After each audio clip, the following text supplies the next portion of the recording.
하나님 말씀 보겠습니다. 하나님 말씀은 신약성경 누가복음 7장 11절로 17절까지 말씀입니다. 신약성경 101페이지 누가복음 7장 11절로 17절까지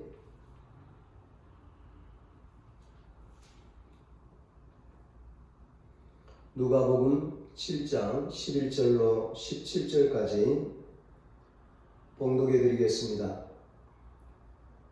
그 후에 예수께서 나인이란 성으로 가실새 제자와 많은 무리가 동행하더니 성문에 가까이 이르실 때에 사람들이 한 죽은 자를 메고 나오니 이는 한 어머니의 독자요 그의 어머니는 과부라. 그 성에 많은 사람도 그와 함께 나오거늘 주께서 과부를 보시고 불쌍히 여기사 울지 말라 하시고 가까이 가서 그 관에 손을 대시니 맨 자들이 서는지라.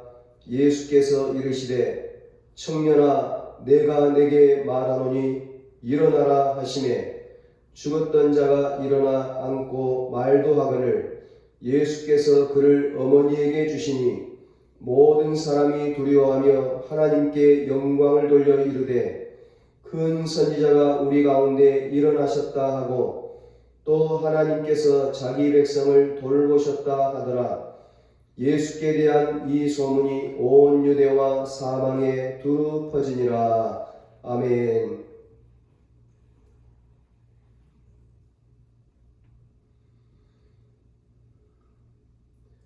오늘도 하나님께 예배드리는 은성교회 모든 가족들에게 봄처럼 회복되고 소생하는 역사가 있기를 주님의 이름으로 축복합니다.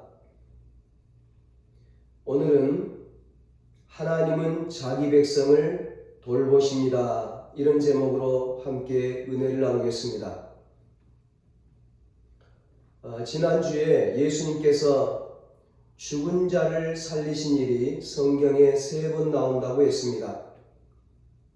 죽은 지 4일이나 된 나사로를 살리신 일과 회당장 야이로의 어린 딸을 살리신 일, 그리고 오늘 본문의 나인성 과부의 아들을 살리신 일입니다.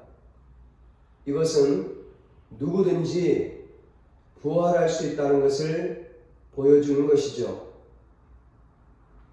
그리고 마침내 예수님 자신이 직접 죽음에서 부활하심으로 죽음이 마지막이 아니라는 놀라운 사실을 확인시켜 주시고 확증시켜 주셨습니다. 죽어도 다시 산다는 것을 예수님 자신과 다른 사람들을 실제적으로 보여주시면서 부활에 대한 소망을 갖게 하셨습니다.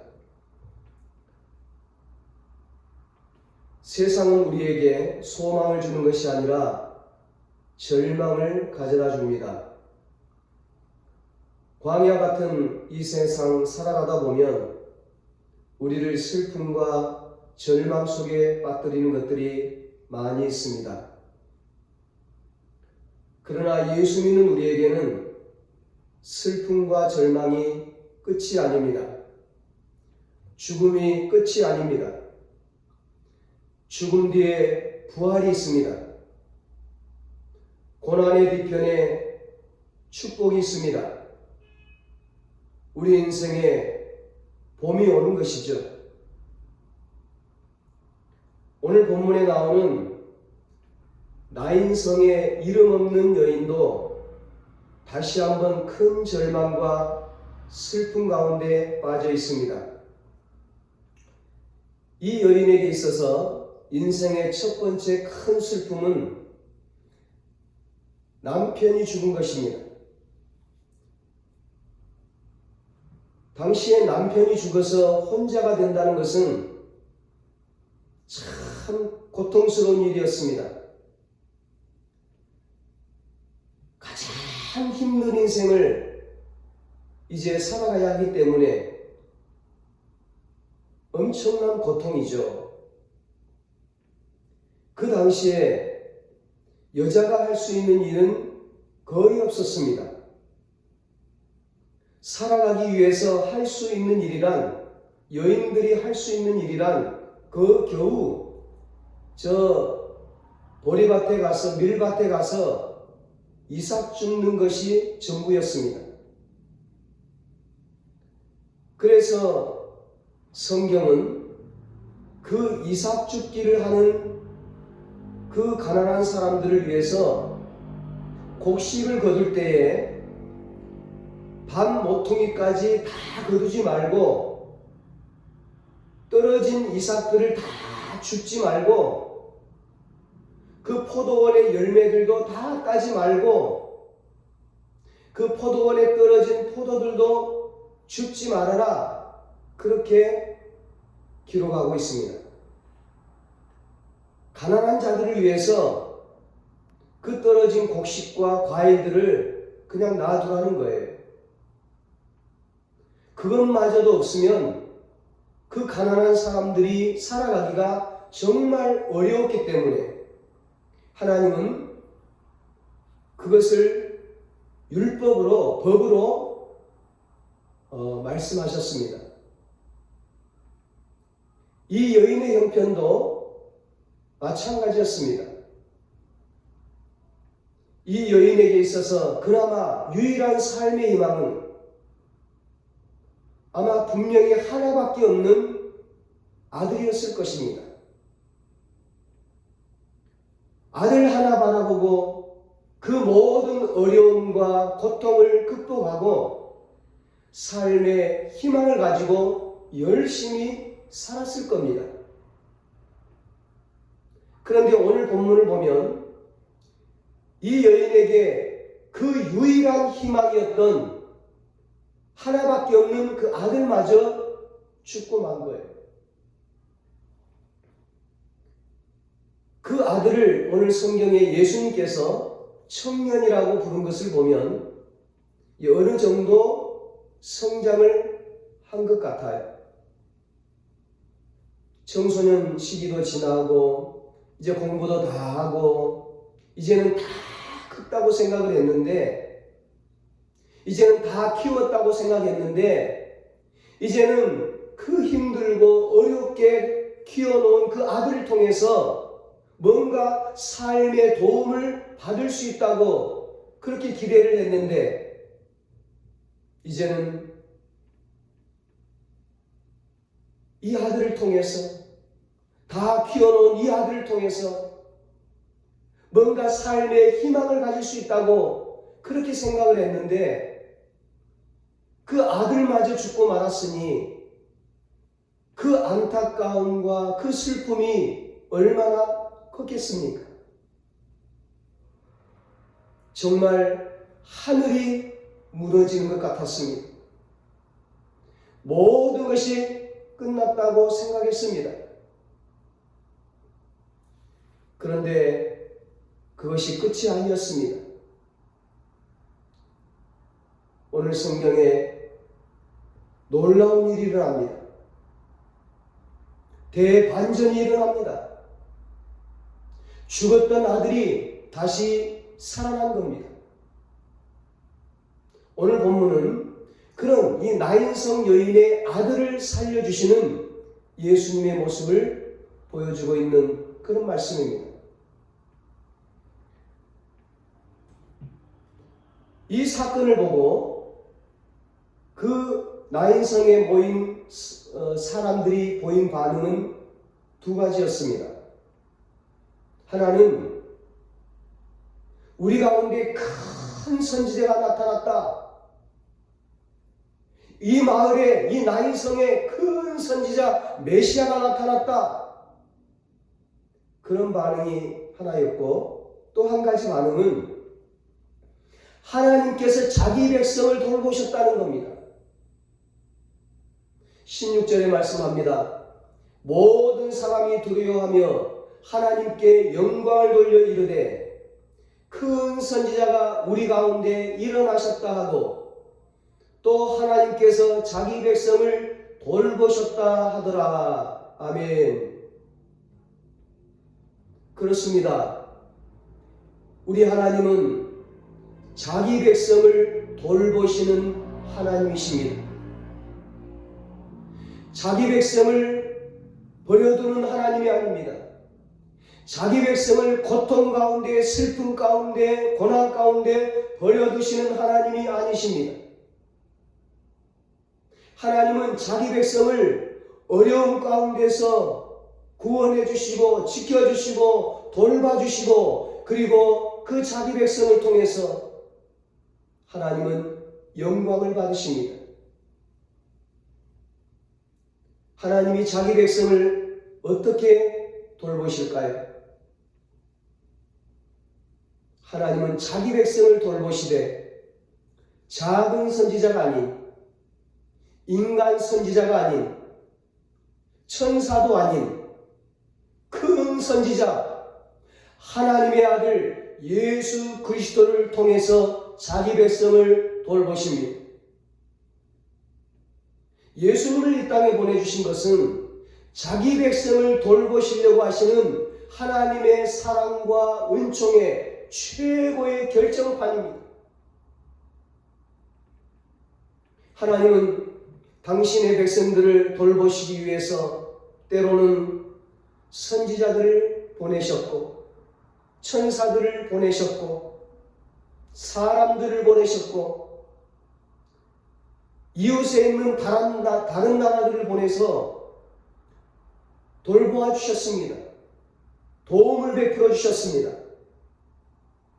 그런데 그 돌보심은 한계가 있었습니다.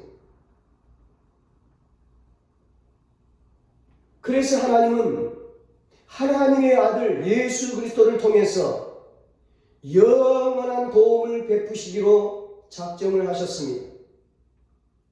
큰 선지자 예수님을 통해서 큰 도움을 베푸시기로 작정을 하셨습니다. 작은 도움이 아닌 큰 도움을 위해서. 여러분, 큰 도움은 주님만이 주실 수 있습니다. 죽은 자를 살려서 천국으로 인도하는 큰 도움은 주님만이 하실 수 있습니다. 우리를 죄와 사망에서 구원하는 큰 도움은 주님만이 하실 수 있습니다. 우리를 마귀의 손에서 건져내고 지옥에서 건져내서 천국으로 인도하는 큰 도움을 주는 분은 우리 예수님밖에 없습니다. 예수님은 우리를 도와주시는 보혜사로 이 세상에 오셔서 도우심이 필요한 자들에게 도움의 손길을 베풀어 주셨습니다. 그리고 예수님께서 부활하시고 하늘나라로 승천하신 다음에는 또 다른 보혜사이신 성령님을 우리에게 보내주셨습니다. 성령님은 예수 그리스도의 영이시죠. 예수 그리스도와 그의 영이신 성령님을 통해서 하나님은 당신의 백성들을, 당신의 자녀들을, 오늘 저와 여러분들을 영원토록 끝까지 돌보시기로 작정을 하셨습니다. 그 하나님의 돌보심이 오늘 이 시간 우리에게도 함께 하시는 것입니다. 그러면 주님은 어떻게 자기 백성을 도우시고 계실까요? 먼저 주님은 문제 있는 사람들을 먼저 찾아가심으로 자기 백성을 돌보셨습니다. 예수님께서 1절에 보면 가버나움에 계셨습니다. 예수님께서 계신 그 가버나움과 이 나인성과는 한 100여리 정도 떨어진 상당히 먼 거리입니다. 그런데 예수님께서 왜 그 먼 곳까지 가셨을까? 무슨 볼 일이 있어서 가셨을까요? 누구 다른 사람 만나려고 가셨을까요? 여행하시려고 가셨을까요? 성경을 보면 오늘 본문을 자세히 보면 그 먼 곳까지 가버나움에서 나인성 그 먼 곳까지 예수님께서 가셔서 하신 일은 이 나인성 여인의 죽은 아들을 살리신 것밖에 없습니다. 예수님은 이 여인과 그 가정을 돌보시기 위해서 일부러 그곳까지 먼저 찾아가신 것입니다.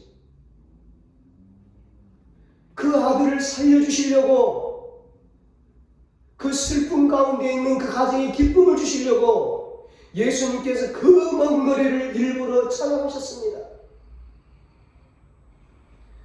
사랑하는 여러분, 우리가 믿는 주님은 먼저 우리를 찾아오시고, 먼저 우리를 사랑하시고, 먼저 우리를 부르시고, 먼저 우리를 택하시고, 먼저 우리에게 은혜를 베풀어 주시는 하나님이십니다. 부활하신 주님은 실망해서 엠마오로 내려가는 두 제자를 찾아가서 그들을 만나 주셨습니다.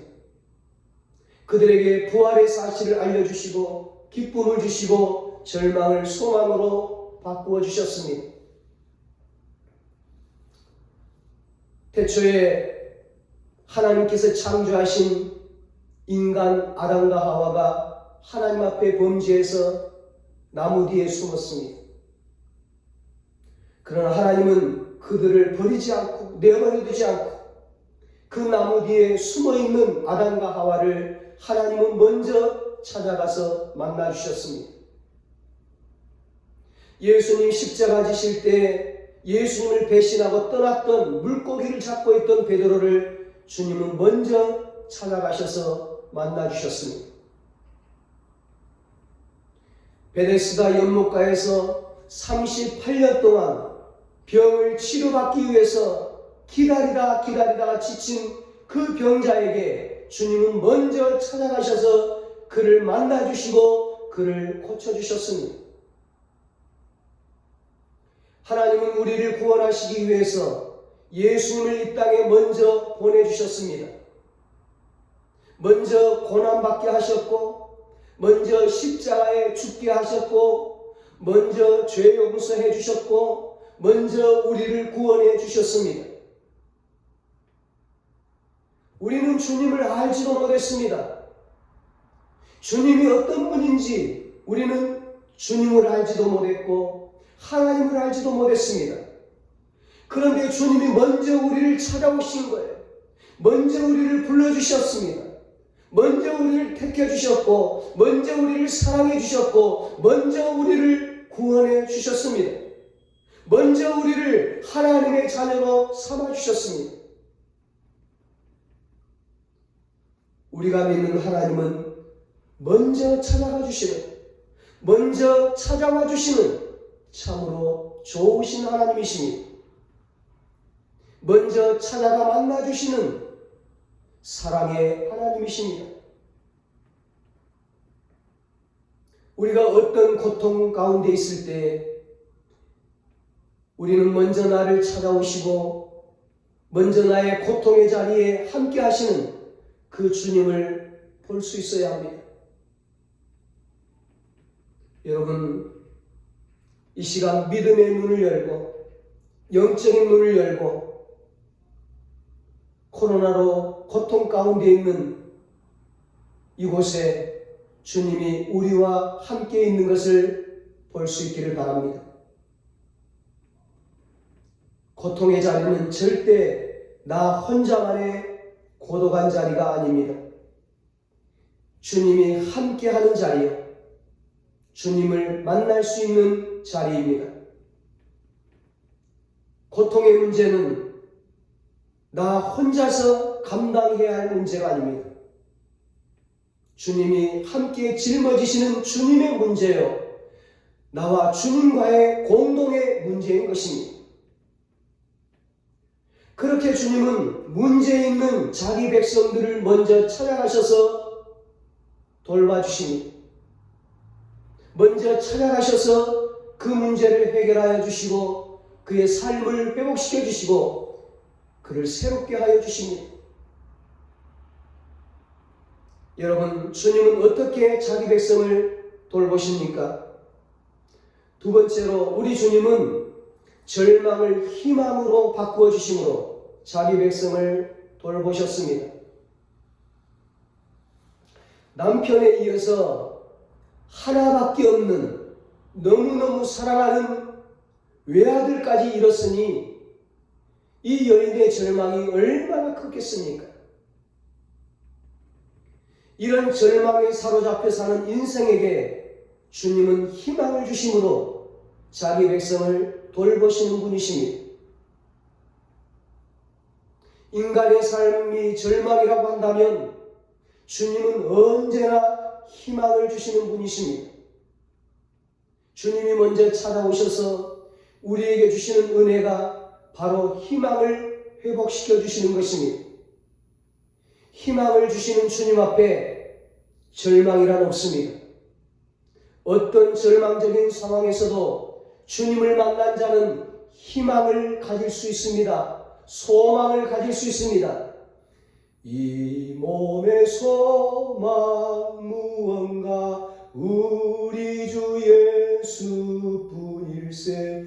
우리 주 예수 밖에는 믿으리 아주 없도다. 주 나의 반석이시니 그 위에 내가 서리라. 그 위에 내가 서리라.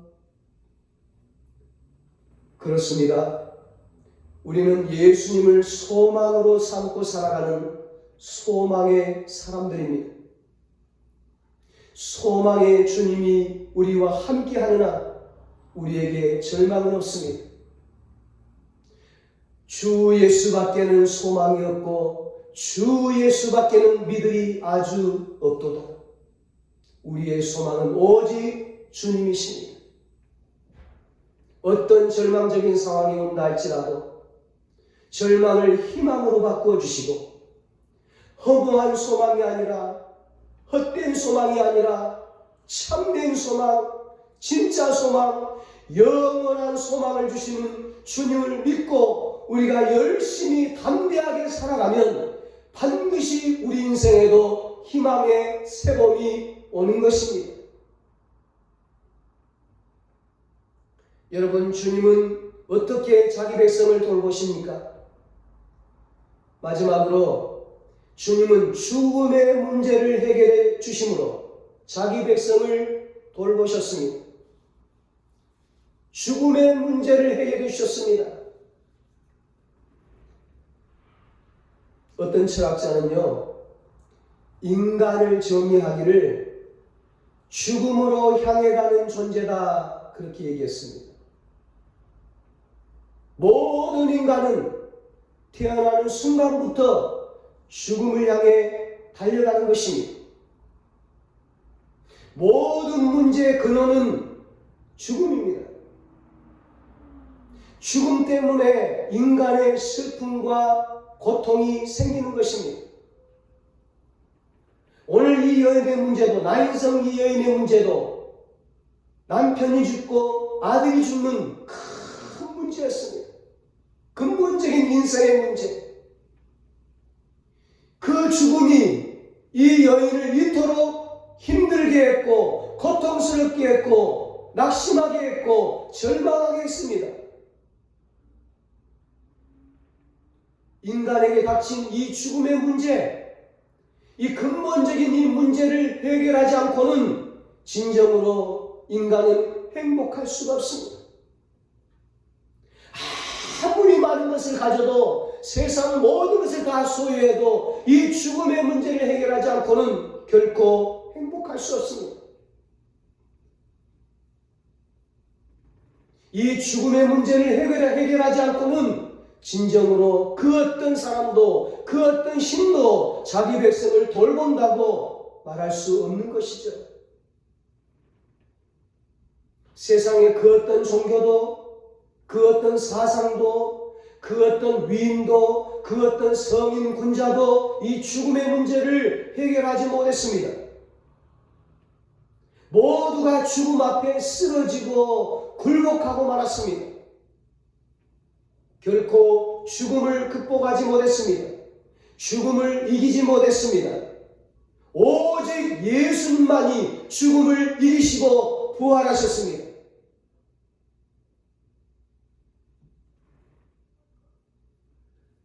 이 세상에는 두 가지 행렬이 있습니다.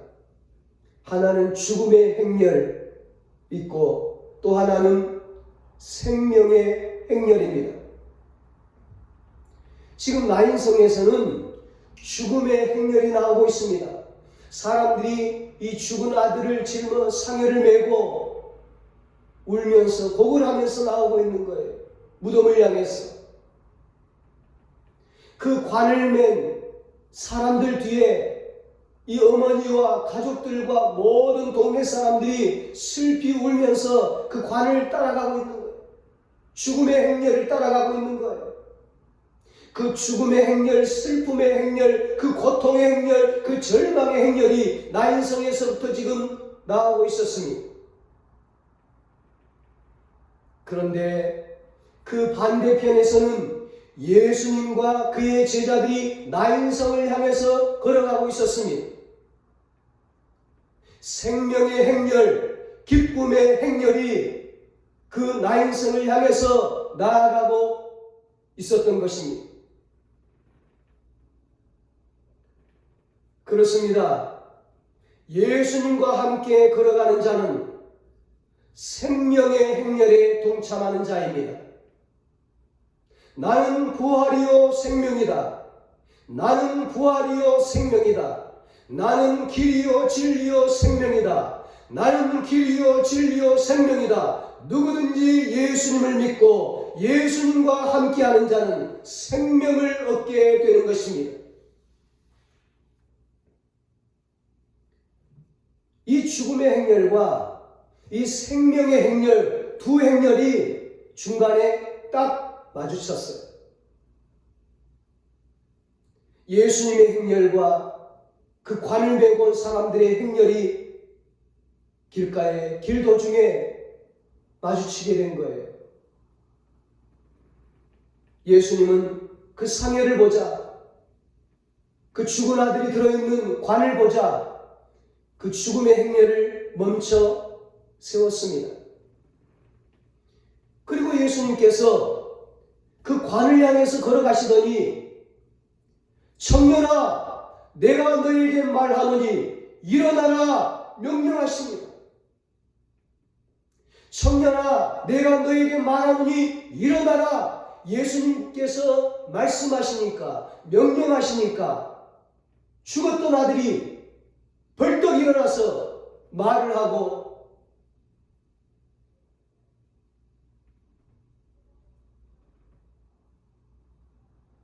그렇게 어머니하고 부둥켜 안고 기뻐하는 거예요. 그 순간 옆에 있던 모든 사람들이 깜짝 놀랐습니다. 그리고 금세 그 슬픔의 분위기가 기쁨의 분위기로 확 바뀌는 거예요. 야, 아들이 살아났다. 죽은 자가 살아났다. 이보시오, 당신의 아들이 살아났소. 정신을 차리고 살아난 아들을 한번 보시오. 모든 사람들이 막 두려워하면서 하나님께 영광을 돌렸더라. 16절에 말씀하고 있습니다. 그렇습니다. 주님의 말씀은 살아있는 말씀, 생명의 말씀입니다. 주님의 말씀은 권세 있는 말씀, 능력의 말씀입니다. 주님의 말씀은 소망의 말씀입니다. 주님의 말씀은 영생의 말씀입니다. 그 예수님의 말씀에, 그 예수님의 명령에 그 죽음의 행렬이 생명의 행렬로 바뀌었습니다. 그 절망의 행렬이 소망의 행렬로, 그 슬픔의 행렬이 기쁨의 행렬로, 그 탄식의 행렬이 자유송의 행렬로 바뀌게 되었습니다.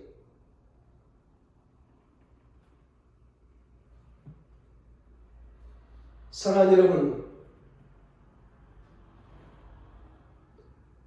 예수님이 죽음에서 부활하심으로 죽음의 세력은 이미 주님 앞에 굴복되었습니다. 주님이 십자가에서 죽으셨다가 3일 만에 죽음의 권세를 이기시고 다시 부활하심으로 지금까지 그 누구도 정복할 수 없었던 죽음의 세력을 주님은 정복하셨습니다. 그리고 죽음의 권세를 이기신 주님을 믿고 살아가는 자에게는 더 이상 죽음이 왕노릇하지 못하고 주님과 함께 영원히 사는 영생복락의 축복을 허락해 주셨습니다. 예수님을 믿는 자들에게는 죽음이 더 이상 절망이 아닙니다. 죽음이 인생의 끝이 아닙니다. 죽음이 절대로 슬픈 것만은 아닙니다. 죽음은 행복의 시작이고 하나님 나라에 들어가는 시작입니다. 더 좋은 나라에 들어가는 관문일 뿐이죠. 그래서 우리나라 이화여대 초대 총장인 김한남 박사님은 내가 죽으면 장송곡을 부르지 말고 신나는 행진곡을 불러달라고 요청을 했습니다. 그렇습니다. 우리 주님은 죽음의 문제까지도 해결해 주심으로 끝까지 당신의 백성을 돌보시는 사랑을 보여주셨습니다. 절망 가운데 도저히 살아갈 수 없는 이 여인을 먼저 찾아오신 주님은 그 아들을 살려주심으로 소망을 주셨습니다. 인생의 봄을 맞이하게 해주셨습니다. 여러분, 지금까지 이 여인의 소망은 아들이었습니다. 아들만 바라보고 살았습니다. 그래서 그 아들이 죽자 절망하게 된 거예요. 낙심하게 된 거예요. 살 소망이 사라져버린 것입니다.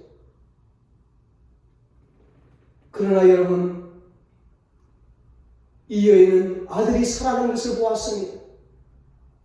부활을 보았습니다. 이제 부활을 체험한 이 여인의 소망은 무엇이었을까요? 아들이 살아난 다음에는 이제 이 여인의 소망은 아들이 아니라 이 세상이 아니라 주님이셨다고 저는 확신합니다. 오직 주님이 이 여인의 소망이요, 예수님이 소망이요, 천국이 소망인 것이죠. 아들을 소망으로 삼고 살아가는 삶이 얼마나 허무한가를 깨닫게 된 이 여인은 세상을 소망으로 삼고 살아가는 삶이 얼마나 헛된 것인가를 깨닫게 된 이 여인은 이제 그 아들을 살려주신 전능하신 주님을 믿고 그 주님을 소망으로 삼고 영원한 하늘나라 천국을 소망하면서 그 천국을 바라보면서 열심히 신앙생활하면서 살았으리라고 저는 확신합니다. 주님 안에서 어둡고 길었던 그 추운 겨울을 지나 이제 만물이 소생하는 따뜻한 봄과 같은 새로운 인생을 살게 되었을 것입니다. 오늘 여러분과 저의 인생이 이렇게 주님께서 돌보아 주시는 소망의 인생, 기쁨의 인생, 봄과 같이 다시 소생하는 부활의 인생, 행복한 인생들이 다 되시기를, 그래서 하나님 앞에 찬양과 영광 돌리시기를 예수님의 이름으로 축원합니다. 기도하시겠습니다. 하나님 아버지, 여기까지 우리를 인도하시고 돌보아 주심을 감사합니다. 예수님과 성령님을 통하여 우리를 영원토록 끝까지 돌봐 주시니 감사합니다. 먼저 우리를 찾아와 주시니 감사합니다. 먼저 우리를 찾아와 주시고 우리를 돌봐주시니 감사합니다. 절망을 희망으로 바꾸어 주심으로 우리를 돌보아 주시니 감사합니다. 죽음의 문제를 해결해 주심으로 우리를 돌보아 주시니 감사합니다. 우리를 돌보아 주시는 주님과 함께 날마다 소망의 인생, 기쁨의 인생, 행복한 인생, 천국의 인생을 살아가게 하여 주시옵소서. 그래서 살아계신 주님을 증거하고 하나님께 찬양과 영광을 돌리게 하여 주시옵소서. 이제는 우리 주 예수 그리스도의 무한하신 은혜와 하나님 아버지의 사랑하심과 성령님의 이루하시고 교통하심이 우리를 돌보아 주시는 주님과 함께 날마다 소망과 기쁨과 행복이 넘치는 그런 삶을 살아서 하나님께 영광 돌리기로 다짐하는 사랑하는 모든 성도들과 저들의 가정과 저들의 자녀들과 저들의 직장과 일터와 사업 위에 이 나라 민족 위에 이제로부터 영원토록 함께 있을지어다. 아멘.